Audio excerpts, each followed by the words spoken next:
Ako di si Maricho Maspara, isip usa ka CDF. Pwede ko ninyo pangutanon kung unsa akong experience isip usa ka first timer nga CDF. I'm Marlene Abiso de Balocos, facilitator of Sambagos Center 1.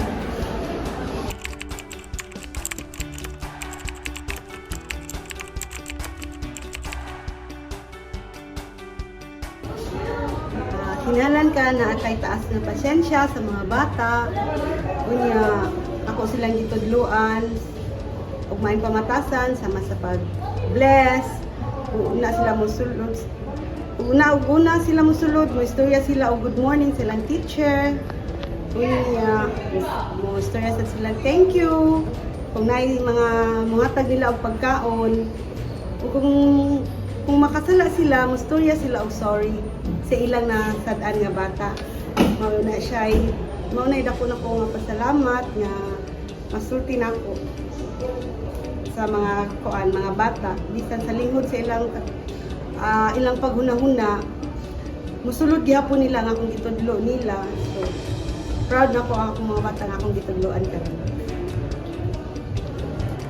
Isip usa ka CDF, labi na kay first timer ko. Lisod kayo ang struggle nga akong nakuanan kay maluoy ko sa bata nga inig-enter sa room, maghinilakay sila kay dili sila gusto mabuwag sa ilang mama. Nya ako, alam-alaman pa nako, dili gid sila mo patuod ayon kung dili ibilin ang mag-appeal.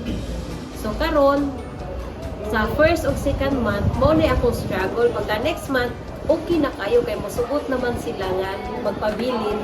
Nya dili na pud sila mohilak, malipay na pud sila nga maanha sa among center.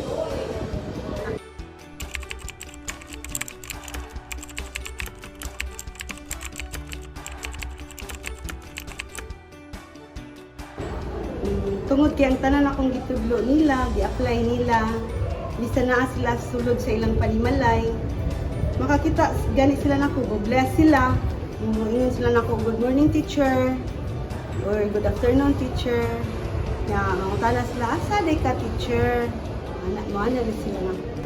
Isip ko sa kuat CDF, palipayon ko nga ako silang paambit na ko ang maayong pamatasan. Although na-learn na nila sa ilang mga ginikanan, pero diya sa room, ako po sila gingnan nga, dili sila mangaway sa ilang isika classmate. Unya, kung nasa na'y pagkaon, manghatag sila. Kung nami eleksyon, ila kong paminawon, labi na ka na mag-storytelling ni, ganahan kay ko kayo mo, interact naman sila mo appeal naman sila sa interaction, o mo participate na po sila mo. Ako ang dako kay kalipay.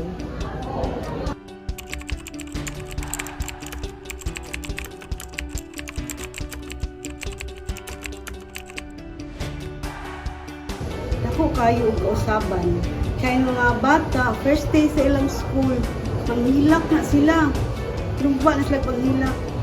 After second week dili na sila manghilak, paulion na nila ilang mama, uli na dito doon na sila makit kung magsugod kami sa among kuan, among first day sa among magkabaw na sila unsaon pag ngayon kung flag ceremony na ta, ibutang na nilang kamot sa ilang dughan.